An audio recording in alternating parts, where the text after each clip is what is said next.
প্রতিবেশী দেশ যদি আমাদের সঙ্গে পায়ে পড়ে ঝগড়া করতে চায় তাহলে বাংলাদেশে কেউ আর ভারতমুখী হবে না।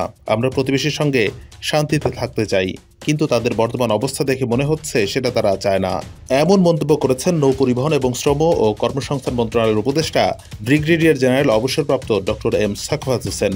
মঙ্গলবার দুপুরে চাঁদপুর আধুনিক নদীবন্দর নির্মাণ কাজ পরিদর্শন শেষে লঞ্চ ঘাটে সাংবাদিকদের প্রশ্নের জবাবে তিনি এই মন্তব্য করেন।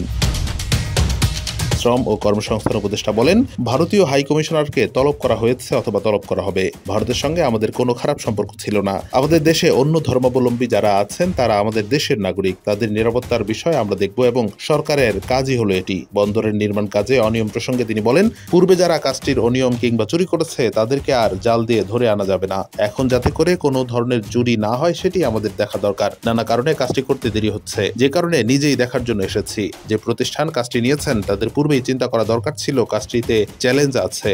যদি তাদের কারণে বিশ্বব্যাংকের এই বরাদ্দ ফেরত যায় তাহলে এই ঠিকাদারকে ধরব।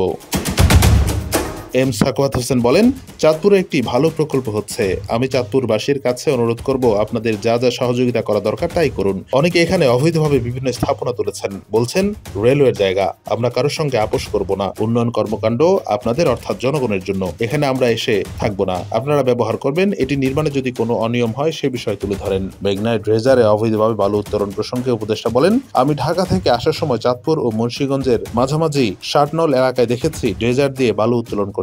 আমাকে দেখে তারা পালিয়েছে, কিন্তু আমি ছবি তুলে রেখেছি। এই বিষয়ে ব্যবস্থা নেওয়ার জন্য মুন্সিগঞ্জ জেলা প্রশাসককে ডেকেছি কথা বলার জন্য।